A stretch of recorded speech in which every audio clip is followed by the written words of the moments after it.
Entonces nosotros por ahí en la semana pasada platicábamos acerca de este dos tipos de rocas, ¿no? Unas que les llamamos ígneas intrusivas, otras que les llamamos ígneas extrusivas. La esencia de lo que platicábamos la semana pasada es de que cuando las rocas enfrían, las que pasan por el fuego enfrían con tiempo, pues se permite la formación de cristales. Y cuando no enfrían con tiempo, pues terminan siendo rocas feas, de un solo color, tal vez gris, y que no tienen mayor atractivo visual. Ahora, adentro de estos granitos minerales, pues vamos a encontrar este tipo de materiales como los que pues estás empezando a ver en la pantalla, ¿no? Eh, la tierra y todas las rocas están compuestas de minerales, todo. Pero en algunas ocasiones lo que alcanzamos a ver de las rocas, pues simplemente vemos una roca fea.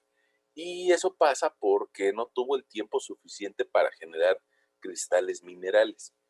¿Qué quiere decir? Que, oh, bueno, sí los genera, pero no visibles a simple vista, sino que tal vez esa roca solamente los genera en tamaños muy pequeños. Y al ser en tamaños tan pequeños, pues probablemente ni siquiera nos llame la atención o ni siquiera nos atraiga visualmente esa roca. Entonces, pero todas las rocas, todas, tienen tanto cristales minerales como pues elementos químicos, ¿no? Fíjense, pongamos ahorita me encontré una roca por aquí, una piedrita, que pues a veces se utiliza para ejemplificar lo que es un feldespato potásico. Pero en esta roca que me encontré por aquí, que tenía a la mano, ustedes también podrán observar, mira, ahí está una roquita, ahí está, una roca. Pues ustedes podrán observar diferentes puntitos de diferentes colores y eso significa que pues tiene diferentes minerales. Ahora, en esos puntitos, pues puede ser que existan moscovitas o puede ser que existan biotitas y de eso iremos hablando poco a poco, ¿no? Pero les decía, probablemente son tan pequeñitos que no son de nuestro interés, que si lográramos nosotros, si quisiéramos, tal vez sacar de aquí un poco de cuarzo, pues terminaría siendo inservible, ¿no? Porque nos vamos a gastar más tiempo en querer sacarlo y lo que vamos a sacar va a ser un pequeño cuarzo que mide apenas 2 milímetros o 1 milímetro. Entonces no tiene mayor eh, sentido, mayor importancia para comercializarlo.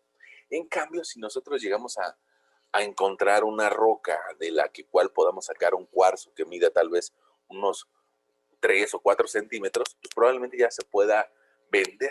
Y es lo que muchas veces vemos afuera de un metro, afuera de una escuela, donde te venden este tipo de cristales de cuarzo. Y en algunas ocasiones, pues hay personas que le atribuyen algunas propiedades curativas. Eso habría que verlo si es cierto o no desde el punto de vista científico, pero por lo menos desde el punto de vista de geología, lo que sabemos de esa roca es de que es un compuesto hecho a partir de silicio y aluminio y oxígeno. Eh, y lo que sabemos del cuarzo, pues es de que es un material muy resistente a la intemperie en condiciones ambientales de la corteza. Y que como es tan resistente, pues incluso si lo llegamos a romper y a romper y a romper, no se llega a degradar hasta el nivel de polvo, sino que es prácticamente el cuarzo, es el responsable de toda la arena que tenemos en las playas de mar. Y es por esa resistencia. Incluso aunque el agua le está pegando y pegando y pegando y pegando todo el día con oleaje, incluso aún así resiste esa arena de mar y ha resistido por mucho tiempo. Cosa que no pasa, pongamos, con este segundo tipo de mineral, con un olivino. Los olivinos se generan a temperaturas del orden de 900, 1200 grados centígrados y, y requiere más temperatura para generarse. Y, sin embargo, a nivel de superficie, si este mineral de olivino llegara a tener contacto con nosotros a nivel cero o a nivel del nivel de mar, bueno, pues terminaría por ser muy débil y muy fácil de romper y desquebrajar hasta llegar incluso al polvo. Entonces, las muestras de olivino las podemos encontrar en peridotitas o en rocas dentro de cámaras magmáticas y dentro de procesos vulcanólogos, de algunos volcanes, y que, y que usualmente los encontramos a mucha profundidad, porque ese mineral cuando sale a la superficie se degrada muy rápidamente. En cambio, bueno, por acá tenemos una fluorita. La fluorita es un compuesto que nos da el flúor. De forma natural la podríamos encontrar dentro de una piedra, ¿no?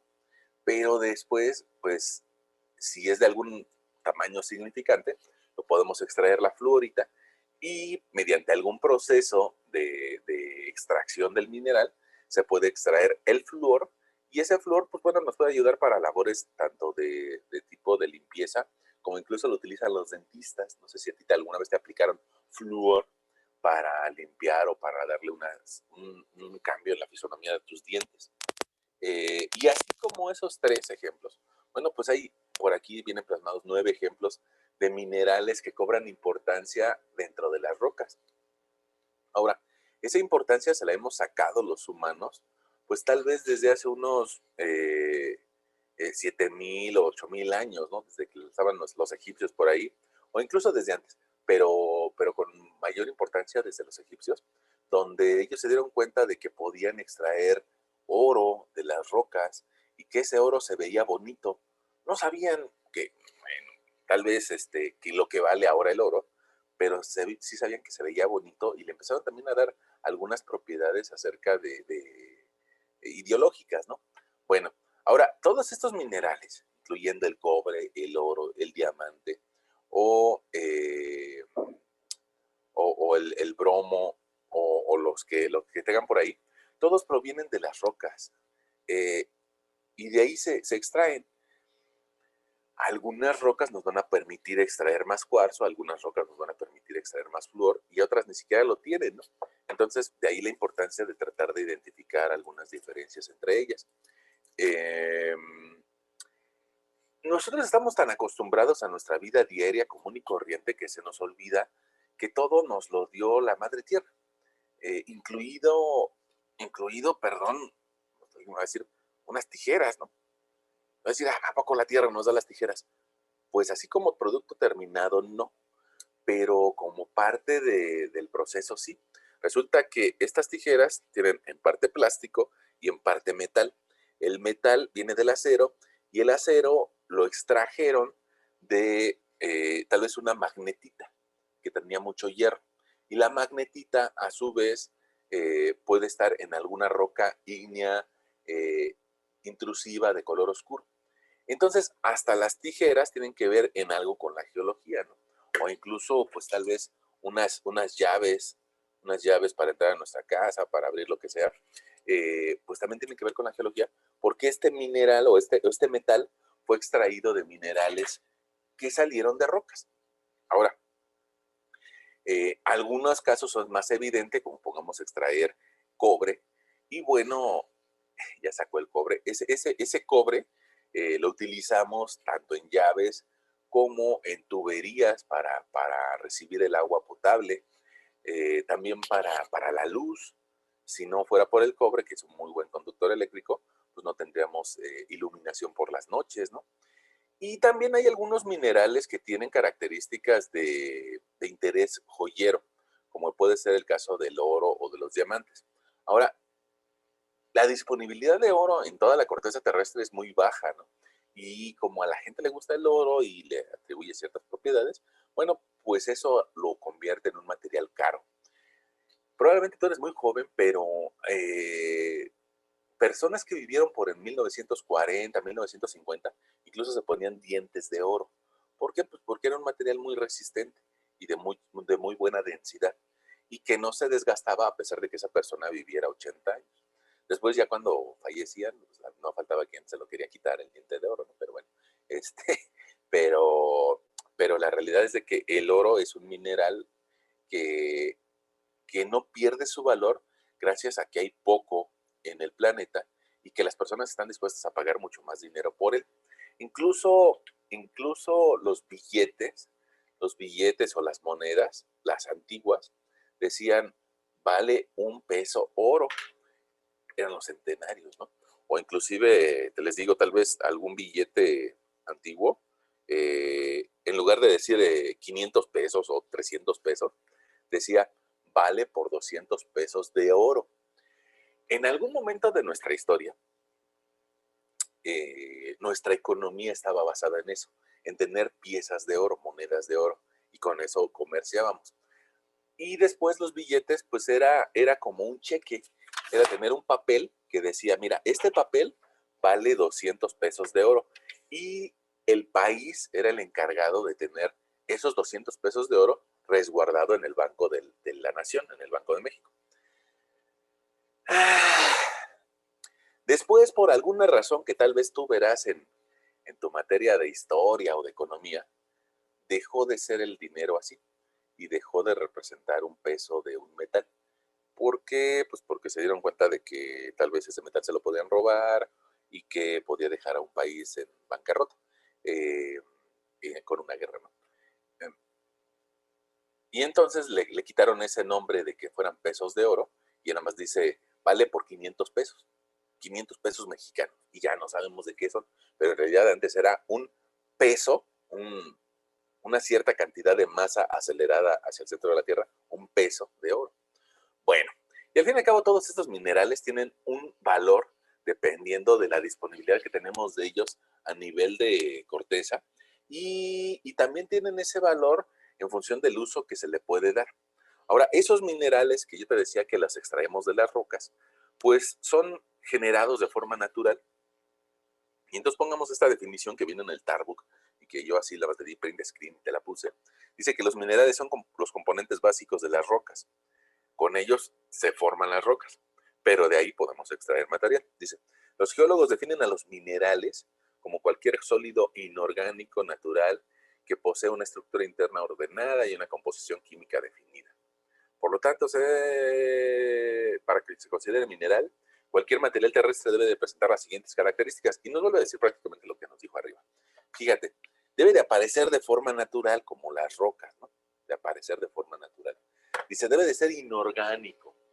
¿Qué quiere decir? Que no, pongamos alguien me va a decir, bueno, pues ¿a poco nuestra piel es un mineral? Pues no, nuestra piel no es un mineral, ¿no? Nuestra piel es una materia orgánica que cuando nosotros dejemos de vivir, pues se va a deshacer y se va a convertir en polvo. Incluso los huesos, ¿no? También son materia orgánica. Eso no puede ser un mineral. Tiene que ser, pues tal vez, una roca, ¿no? Aparece de forma natural, debe ser inorgánico, debe ser sólido. Alguien pensaría, oiga, pues el agua es natural, ¿no?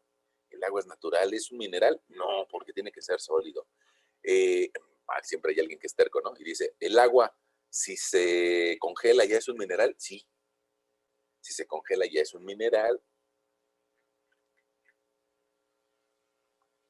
del cual se puede sacar algún provecho, ¿no? Incluso cuando tú vas al Oxxo a comprar una bolsa de hielo, bueno, estarías comprando un mineral a cierto precio y seguramente la bolsa de hielo te la venden más cara que si fuera agua líquida, ¿no? Bueno, debe de poseer una estructura interna ordenada, es decir, sus átomos deben de estar dispuestos según un modelo definido.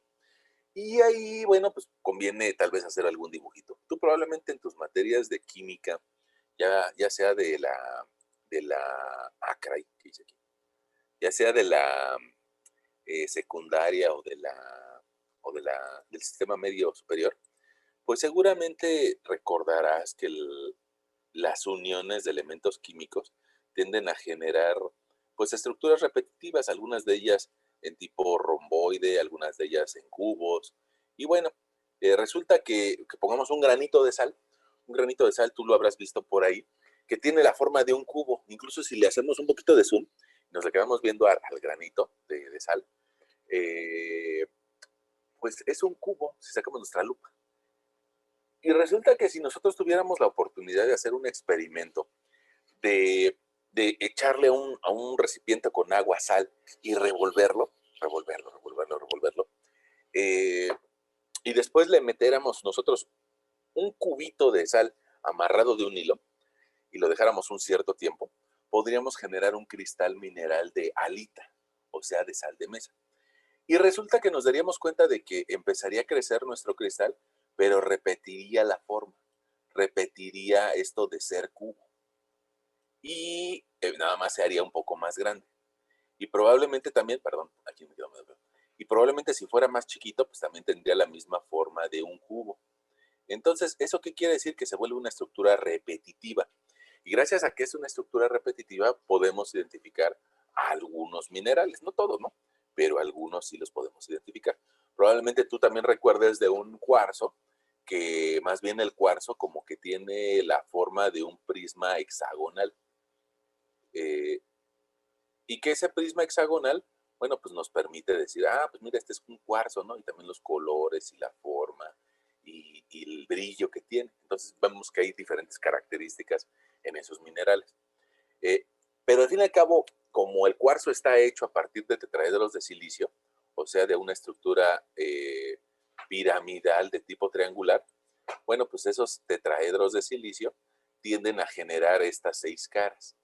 Más adelante veremos esa imagen más bonita. Yo creo que ahorita dibujártela con el mouse, pues es un poco, quedan feas, ¿no? Ya ven que no he podido conectar mi tablet, no sé por qué no se puede conectar, pero bueno, ya le buscaré una solución.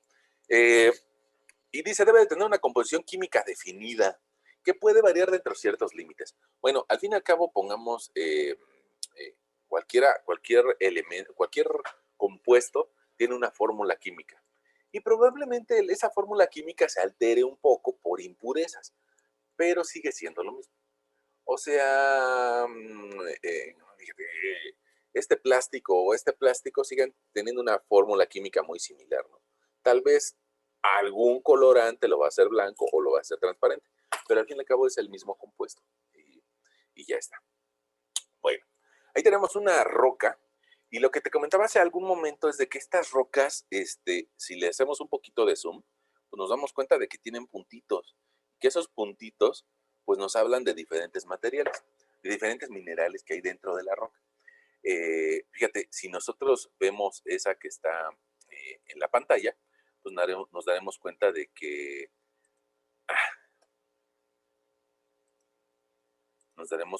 tal vez aquí de color translúcido alcanzamos a ver un pequeño mineral de cuarzo y que ese mineral de cuarzo pues tal vez lo podríamos encontrar también aquí y también lo podríamos encontrar por aquí.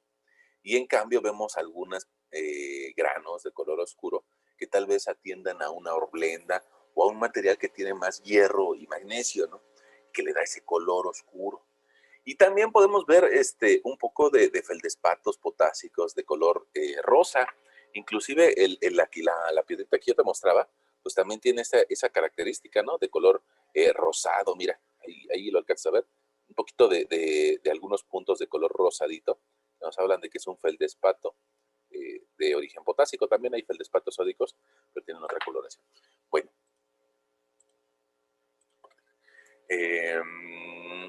Y bueno, nos damos cuenta de que una roca pues está hecha de muchos minerales.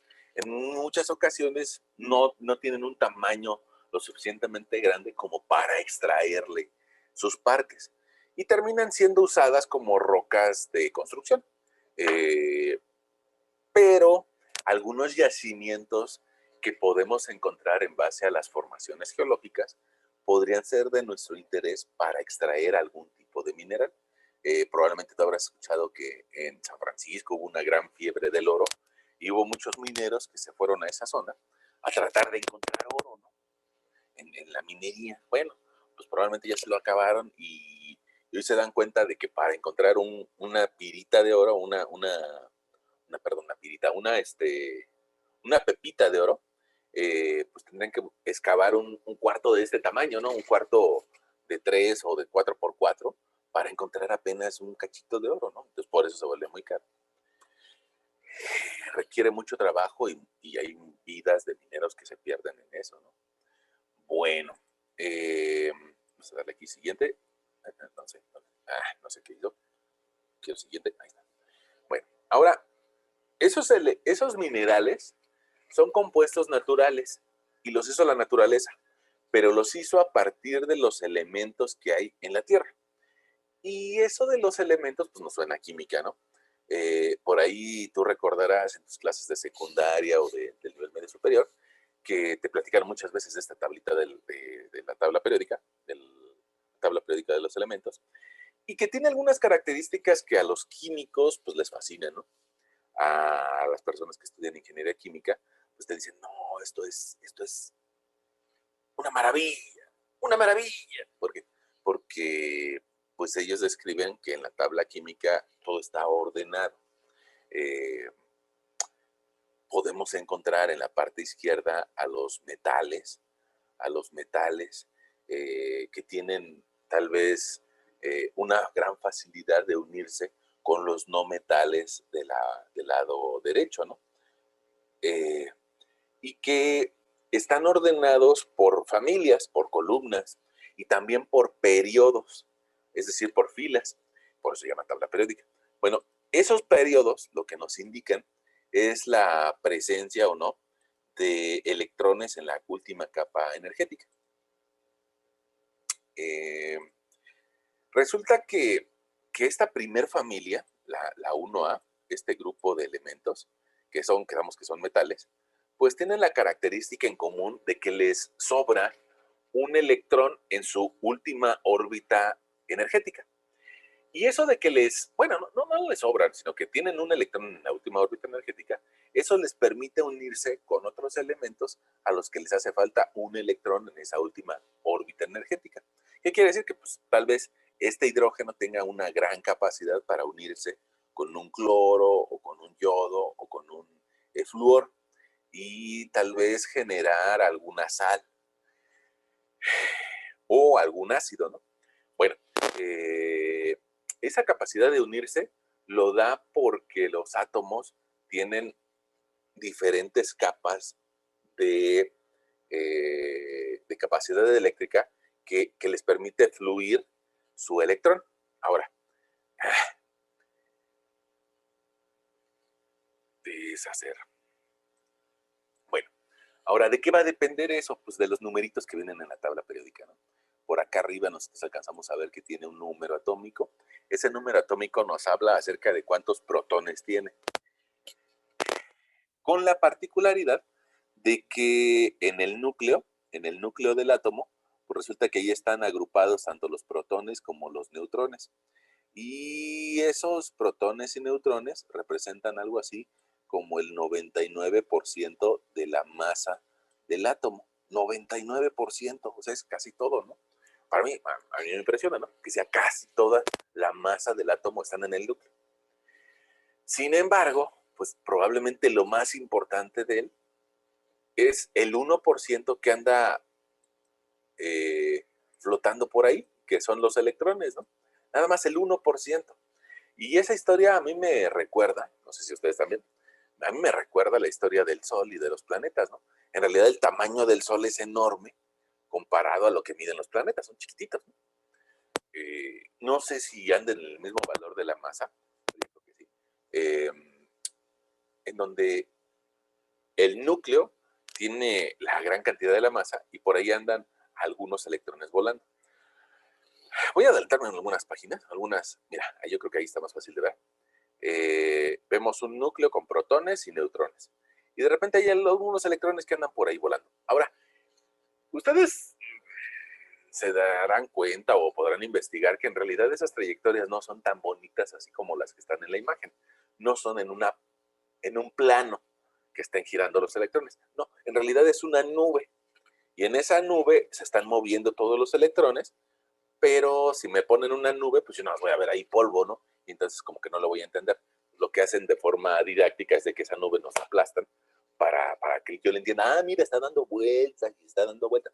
Bueno, sí está dando vueltas, pero en realidad en 3 dimensiones, ¿no? Y entonces, como en 3 dimensiones me cuesta más trabajo entenderle, pues mejor el libro dice, no, pues mejor vamos a ponérselo en 2 y le van a entender más. Qué bueno que le entendamos más. Bueno, entonces, decíamos de que el número de electrones va a depender de nuestro número atómico y que la primera capa energética solamente admite a 2 electrones. Porque nada más quiero admitir a 2. Pero a partir de ella, las siguientes capas energéticas admiten hasta 8. Por eso, el primer periodo, es decir, la primera capa, solamente puede albergar al hidrógeno y al helio, que nada más tienen hasta 2 electrones circulando. La siguiente capa, como admite hasta 8 en su última órbita, bueno, pues nos da la oportunidad de meter a 8 elementos más. Y ya tenemos nuestro siguiente renglón. Y la siguiente capa, 8 elementos más. ¿Ah? Y entonces va creciendo. Ahora, en cuanto a las columnas, pues resulta que la primera columna tiene un electrón en la última línea energética, mientras que la segunda columna tiene 2 electrones. Y así voy subiendo hacia la tercera y hacia la cuarta y hasta llegar hasta 7 electrones en la última órbita. Ahora, voy a borrar esto porque se ve medio feo. Resulta que hay alguien que ya completó toda su última órbita y esos son los gases nobles. Los gases nobles o los gases inertes. Inerte significa que no reacciona. Y no reacciona porque ya entró en un equilibrio. Ya encontró la paz. ¿Por qué encontró la paz? Porque en su última órbita tiene 8 electrones. Entonces ya no necesita ni ganar ni perder electrones. Simplemente esos gases ya encontraron el equilibrio. Y entonces, pues, ya no tienen por qué reaccionar con otro elemento. Digamos que es algo a lo que aspiraría, tal vez un fósforo aspiraría a convertirse en un argón o tener el balance de un argón. Un azufre aspiraría a tener el balance de un argón. Un oxígeno aspiraría a tener el balance de un neón.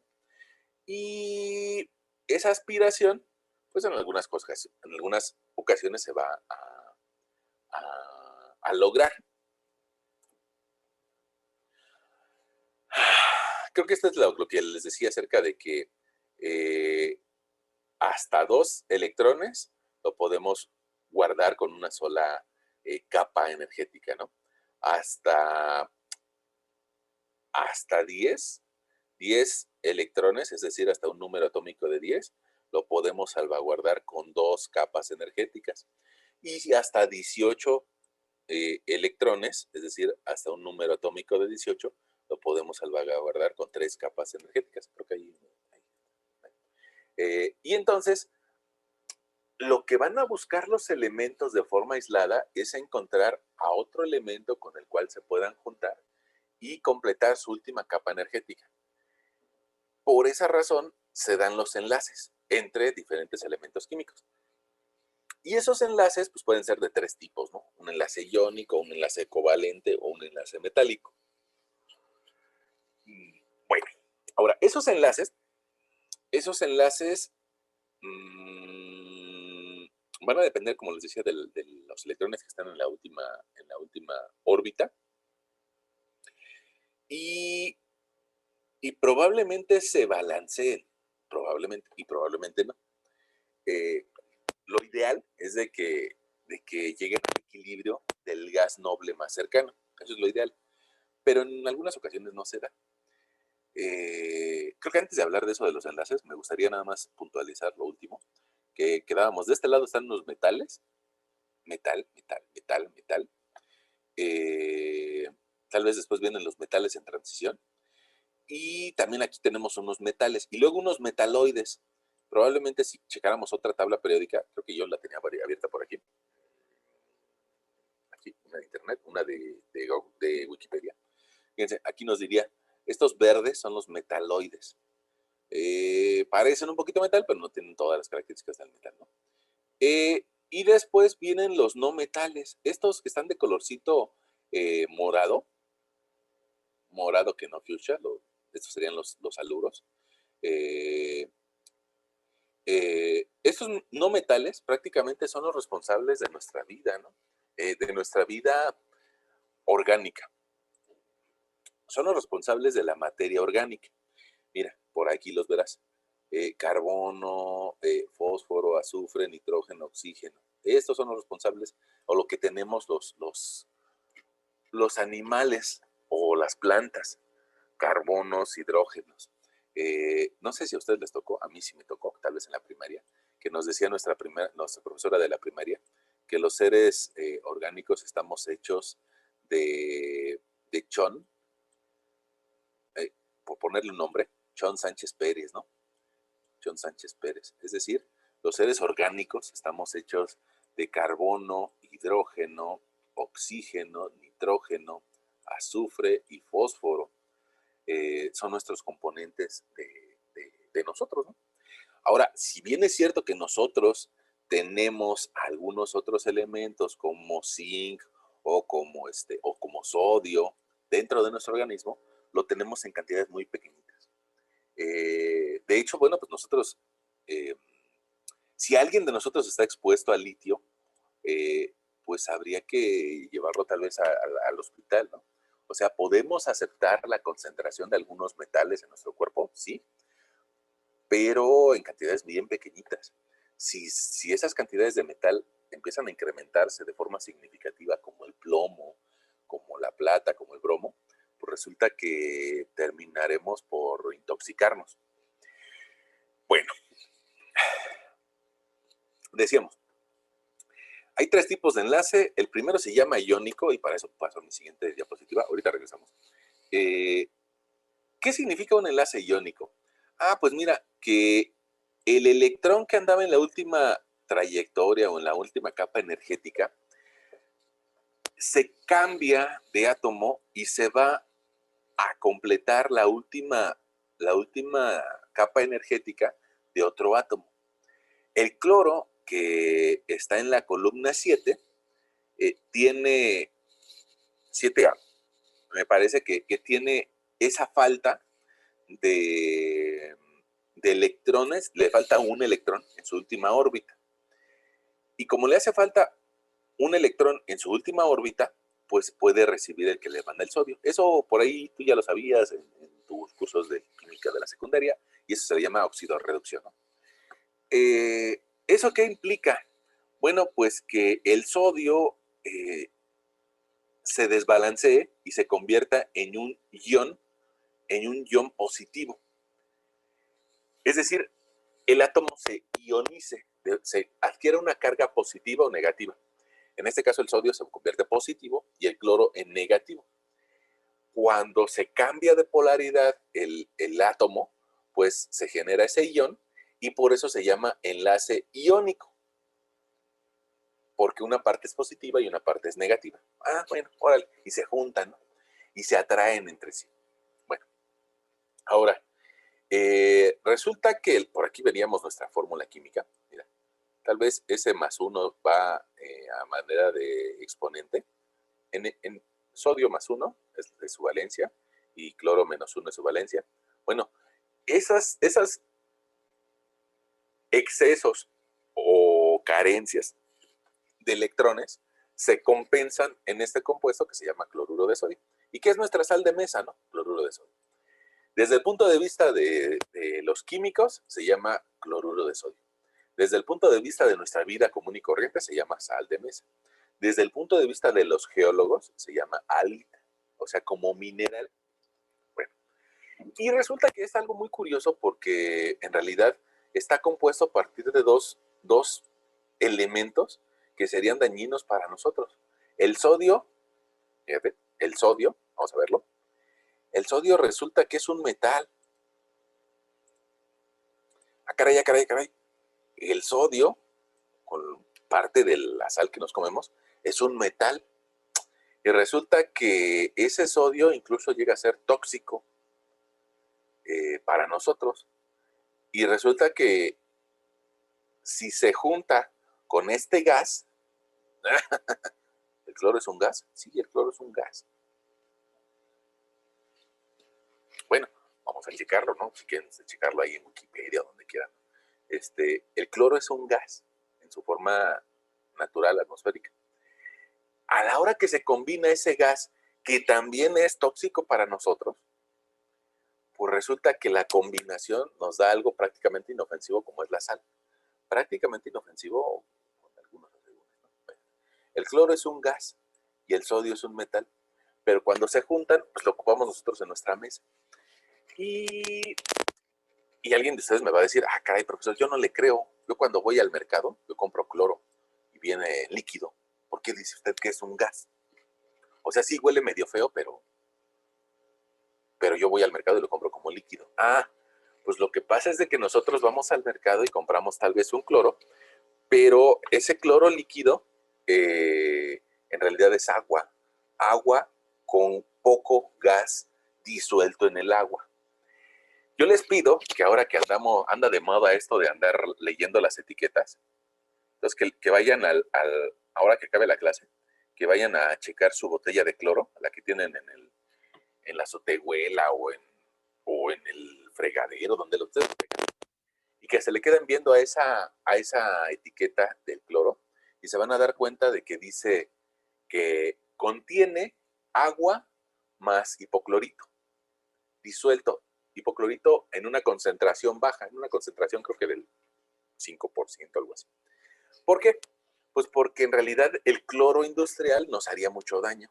Y entonces lo que hacen para que nosotros nos sintamos que nos estamos desinfectando y que somos muy limpios, pues es de que nos lo diluyen en agua y por eso vemos un aspecto líquido. Pero en realidad pues es agua con gas disuelto, ¿no? Bueno, hay otro tipo de enlace. En este enlace ya quedamos que es que un electrón se cambia de átomo y le da estabilidad al compuesto.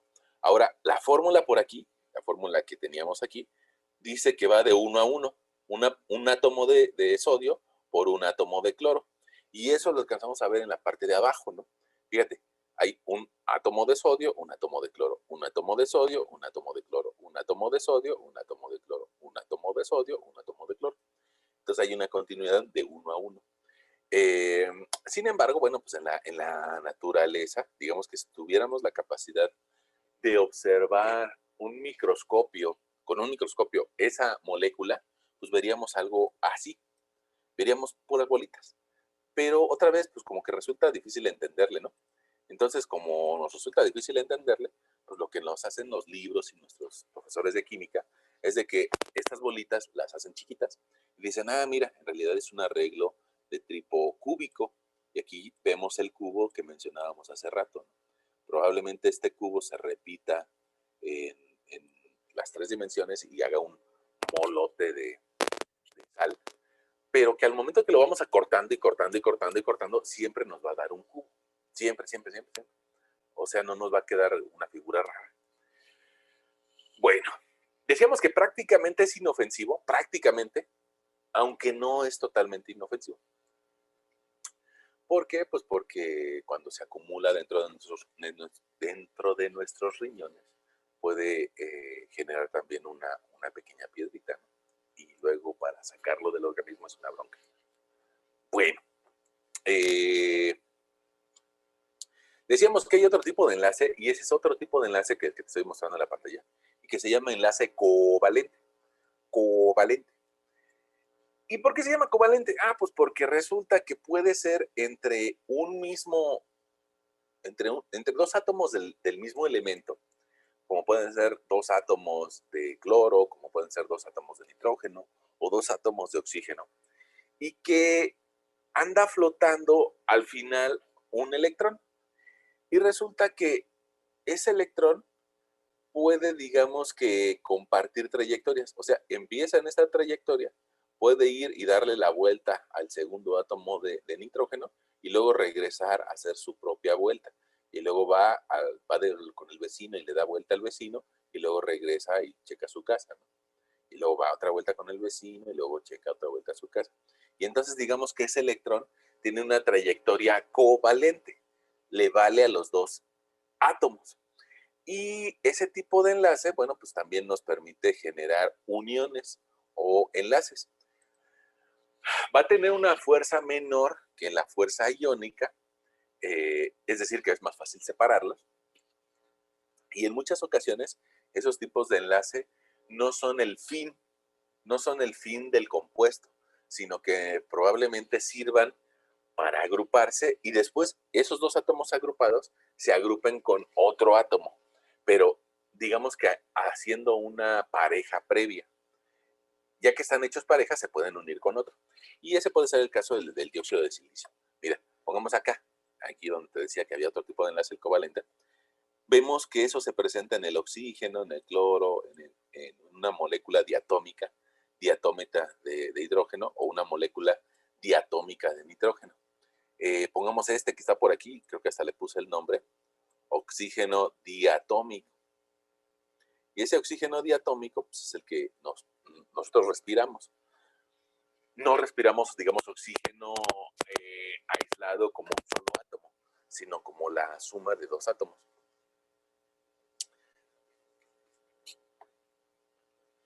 Y resulta que ese oxígeno también se puede agrupar en tres átomos y nos daría un ozono. Perdón. Este dioxígeno o una molécula de oxígeno diatómica, resulta que lo podemos respirar, nos hace bien, llega a todas nuestras partes de nuestro cuerpo.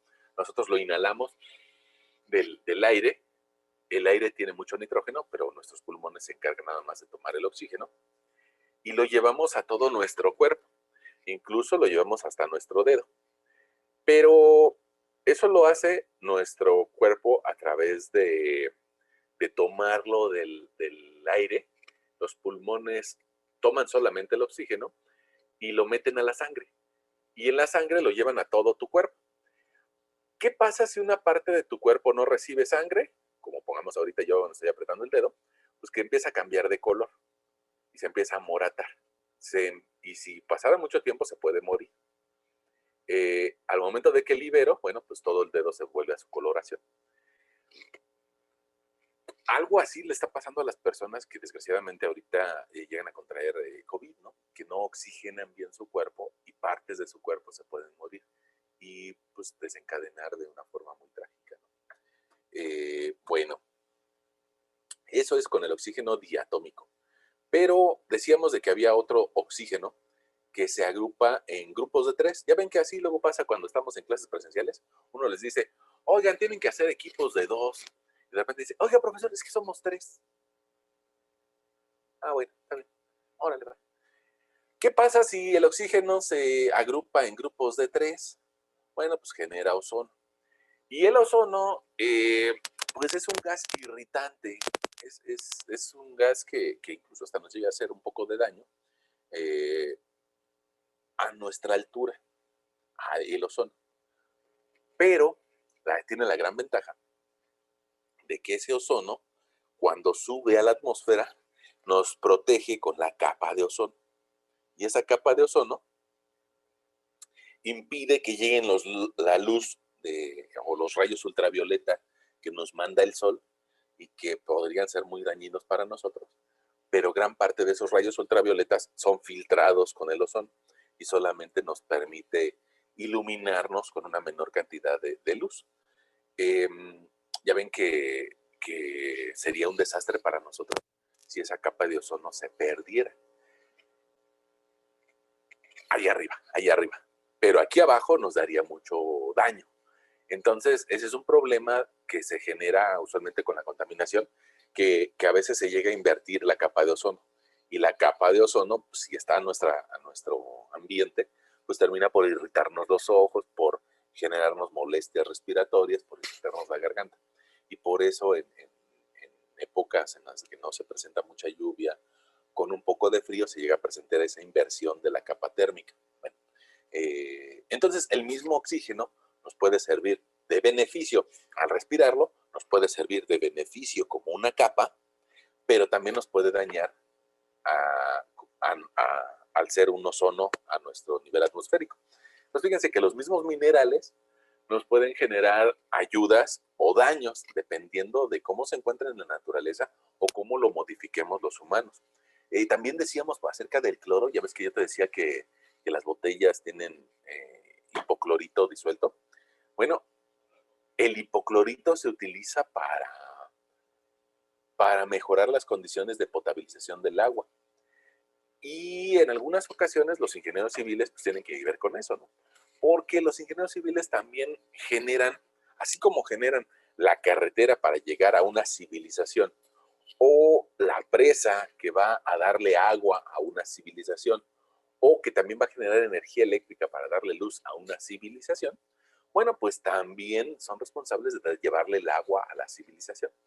Y también los ingenieros civiles generan plantas de tratamiento de agua. Y en esas plantas de tratamiento de agua se maneja hipoclorito para potabilizar el agua. Y ese hipoclorito puede ser tóxico si alguien se lo roba, ¿no? Y probablemente en las noticias ustedes vean que nos alertan cuando alguien se robó un camión de hipoclorito. Bueno, hay gente en nuestro país que desgraciadamente vive de la delincuencia y que terminan por robarse cosas que ni siquiera saben qué uso tienen. Bueno, dos tipos de enlace, ¿no? El de yo con mis mismos amigos, y que no tiene un enlace tan fuerte. Otro enlace que es más fuerte, que es nos vamos a unir y vamos a encontrar el equilibrio. O sea, nuestra última trayectoria energética estable. Y también hay otro enlace que es el enlace metálico. Y el enlace metálico pues, se da entre metales. No tiene tanta fuerza, pero también se presenta dentro de los enlaces de tipo químico. Y hay algunos otros enlaces que son de menor importancia y que por eso pues tal vez no lo vamos a platicar. Ahora, ya que estábamos hablando del oxígeno, pues podríamos, y porque estamos en geología, que geología tiene que ver también con la atmósfera, pues podríamos hacer esta referencia acerca de la composición normal del aire, ¿no? La mayoría del aire que respiramos no es oxígeno.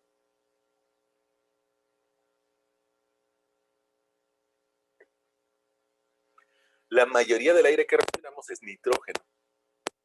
Nitrógeno diatómico. Nitrógeno diatómico. Algo así como el 78%. Y entonces alguien va a decir, bueno, entonces el nitrógeno no nos hace daño. No, pues no nos hace daño, ¿no? De hecho, lo respiramos cuando respiramos aire. Y nuestros pulmones son los encargados de decir, esto no me sirve, eso no me sirve, exhálalo, regrésalo. Y solamente me voy a quedar con el oxígeno. Ahora, ya que logras oxigenar todo tu cuerpo, pues vamos a sacar al exterior pues oxígeno contaminado con carbono. Y ese oxígeno contaminado pues, se llama dióxido de carbono. Todos los animales, la mayoría de los animales, hacemos eso, ¿no? Tomamos el oxígeno y lo regresamos como dióxido de carbono. Y las plantitas hacen al revés, ¿no? Las plantitas toman el dióxido de carbono y la utilizan para hacer la fotosíntesis y generar unas plantitas más verdes y regresarnos oxígeno. Ese equilibrio está a todo dar, ¿no? Parece como que lo hizo para algún ser supremo, ¿no? Bueno, ese nitrógeno constituye el 78% del aire que respiramos y por eso cobra importancia.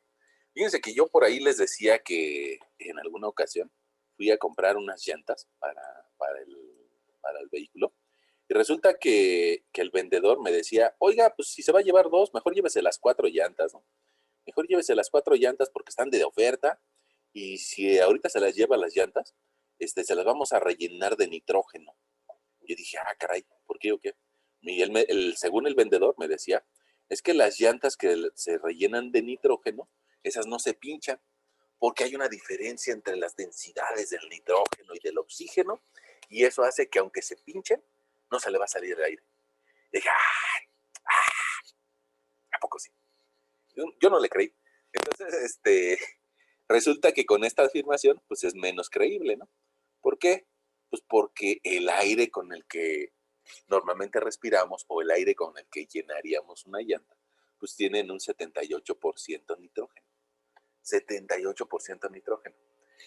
¿Qué quiere decir? ¿Qué me vendía ese vendedor? Bueno, pues me vendía que iba a tener una concentración un poco más alta de nitrógeno. En lugar del 78, pues tal vez un 95% de nitrógeno. ¿Y eso qué significaba? Pues tal vez un 20%, un 13% más de nitrógeno. Honestamente, como que engancharme a comprar de más, nada más porque me va a vender un poco más de nitrógeno, que me lo da el aire natural, a mí no se me hizo un buen negocio. A mí, probablemente a alguien de ustedes sí. Pero pero bueno, pues esa frase de métele nitro, pues viene también de ahí, ¿no? El nitrógeno, pues digamos que ayuda a tener una mejor combustión en un vehículo, pero también pues no es gran diferencia entre el aire común y corriente y un nitrógeno puro, ¿no? O sea, es un 20%. Bueno, hay que comentar. El dióxido de carbono resulta que decíamos que lo generamos los animales, ¿no? se lo regresamos a la naturaleza después de que nosotros respiramos. Y ese dióxido de carbono, que esta definición la saqué de Wikipedia, ese dióxido de carbono, fíjense, aquí hay algo interesante, eh, es, es un importante gas de efecto invernadero. La quema de combustibles de carbono desde la revolución industrial, o sea, desde hace 300 años, ha aumentado rápidamente su concentración en la atmósfera, lo que ha llevado a un calentamiento global, además de ser la principal causa de acidificación del océano. Resulta que ese dióxido de carbono que nosotros sacamos cuando exhalamos el aire, o cuando nos movemos en un automóvil, o cuando nos movemos en un barco o en un ferrocarril, bueno, ese dióxido de carbono, a la hora de que entra en contacto con el agua, se precipita a la tierra o al océano. Y eso acidifica el océano. ¿Por qué? Porque se genera lluvia ácida. El que cambie las condiciones del pH o de la acidez del agua de mar, pues puede tener consecuencias bastante significativas, ¿no? Probablemente las especies que hoy conocemos, al, al verse afectadas por ese dióxido de carbono precipitado en el agua del mar, pues empiezan a dejar de existir. Algunas se van a modificar y algunas se van a adaptar para vivir con esa mayor acidez, que es un fenómeno que apenas lleva 300 años, ¿no? Revolución industrial para acá. Y de hecho, más allá de llevar 300 años, pues, si bien es cierto que la revolución industrial empezó hace 300 años, pues la realidad es de que la mayoría de las ventajas que nos ha dado la revolución industrial, pues ha sido de unos 100 años para acá, para el vulgo de la población, para la mayoría de la población, ¿no? Tal vez hace 100 años, pues no todas las personas tenían un auto, ¿no? Hace 100 años no todas las personas tenían un horno en la casa. Entonces, la forma en la que consumimos los combustibles que nos da la Tierra sí ha cambiado mucho en los últimos 300 años, pero sobre todo en los últimos 100, 150 años. Y esos efectos, pues apenas nos estaremos dando cuenta de qué efectos tendrán sobre la naturaleza. Bueno, eh, por aquí hay una tablita que te habla acerca de los 8 elementos más presentes o más activos en la corteza de la Tierra. Una cosa eran, esa que estábamos por acá atrás, que eran los componentes del aire, los componentes de la atmósfera, de la capa de gas que circunda la Tierra. Y otra cosa es la corteza. La corteza, digamos, la geósfera o el piso sólido, ¿no? Ese piso o esa costra en la que nosotros estamos parados, si te das cuenta, está compuesta de estos 8 elementos. Si bien es cierto que la tabla periódica tiene por ahí de 102, ciento y pico de elementos, pues la realidad es de que los de abajo son difíciles de conseguir, los de abajo, y que los fáciles de conseguir son los de arriba, ¿no? Y arriba no hay tantos. Entonces, entre más abajo esté, probablemente nos cueste más trabajo encontrarlo. Y mira, pongamos por aquí, tengo señalado el tuxteno o el wolfmanio, ¿no? Ese tuxteno, pues resulta que nos da la ventaja de que puede sustituir a otro material que también es muy, muy valioso, que es el oro. Y que entre está más abajo, pues resulta que cuesta trabajo encontrarlo. Pero también lo podemos encontrar de las rocas, ¿no? Entonces, además habrá que investigar o habrá que educarnos un poco más para saber de qué roca podemos extraer alguna cosa. Ahora, fíjate, ustedes están en la ESIA y la ESIA tal vez en su origen, tal vez hace 90 y algo de años, tenía una materia que se llamaba ingeniería en metalurgia, ingeniería en minas. Y entonces esas dos carreras pues se dedicaban a eso, ¿no? A extraer rocas y tal vez el ingeniero en minas y podía identificar de diferentes rocas. Esto le puede servir a mi amigo el químico, ¿no? Al metalúrgico. Y después de que se formara la ESIA, se formó la ESIQUIE. Y la ESIQUIE se llevó esa carrera de ingeniería en metalurgia. Y bueno, ellos son los encargados de tomar a los elementos de la naturaleza y transformarlos. pero tiene un origen con nosotros. Bueno, decíamos nosotros que prácticamente 8 elementos, estos 8 elementos constituyen la mayoría de la corteza terrestre. Si lo sumamos, te vas a dar cuenta que es prácticamente toda la corteza terrestre. ¿Y eso qué significa, desgraciadamente? Bueno, pues que hay otros casi 100 elementos que tienen proporciones sobre la Tierra que son todavía menores, que apenas si tienen un 1% o un 0.5% de la corteza. Y por eso se vuelven caros. Pongamos, no ves aquí un cobre, no ves por aquí un platino, entonces por eso el cobre o el platino se vuelven más caros. Ahora, ¿de qué hay más material en la corteza? ¿Cobre o platino? Pues cobre.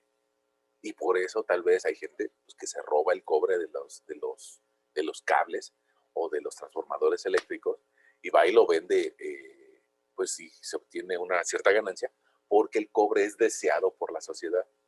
Y si fuera el platino, pues también deseado por la sociedad, pues también se lo robarían mucho, ¿no? Entonces, en medida de que está más abajo en esa tabla, pues tiene un mayor valor si le hemos encontrado también como humanos un uso para nuestra sociedad. Ahora, fíjate, los dos elementos que tienen más importancia después del oxígeno, pues es el silicio y el aluminio. Y esa es la razón por la cual nuestra capa más exterior de la Tierra, nuestra corteza, perdón por el dibujo, está feo, yo entiendo, pero híjole, hoy les tengo que dibujar así con el mouse. No he podido conectar la tablet. La corteza terrestre también llega a tomar el nombre de sial, sobre todo en libros de geología, ¿no? La corteza sial. ¿Por qué sial? Pues porque es la abreviatura de silicio y aluminio. Quiere decir que en la corteza nos encontramos grandes cantidades de silicio y aluminio. En cambio, un poco más abajo podríamos encontrar otra capa que le llamaríamos la capa cima. La capa cima. ¿Y a qué le suena? Pues a que tiene silicio y ahora magnesio. Y también, pues por aquí, inclusive en la corteza también nos podríamos encontrar rocas de origen máfico o de mafe, que significa pues que tiene magnesio y hierro. Y así poco a poco nos iremos encontrando o iremos particularizando acerca de capas o de elementos que hay en la corteza terrestre. Ahora, algo que sí es bien importante que tú te lleves, como en la mente, es de que el exterior, la costra exterior, es una costra ligera, a pesar de que tú digas, pues una roca no tiene nada de ligero. Pues para nosotros no, porque tal vez hablar de una densidad de una roca, tal vez de unos 3 gramos por cada centímetro cúbico, pues sí sería alta la densidad para los materiales que nosotros manejamos. Pero si comparamos esos 3 gramos por centímetro cúbico con lo que hay al centro, tal vez unos 14 gramos por cada centímetro cúbico, bueno, pues en realidad la última capa o la corteza o la costra del planeta, pues sí tiene materiales ligeros, 3 gramos centímetro cúbico. Y bueno, es más pesado que el de del agua, ¿no? 1 gramo por centímetro cúbico.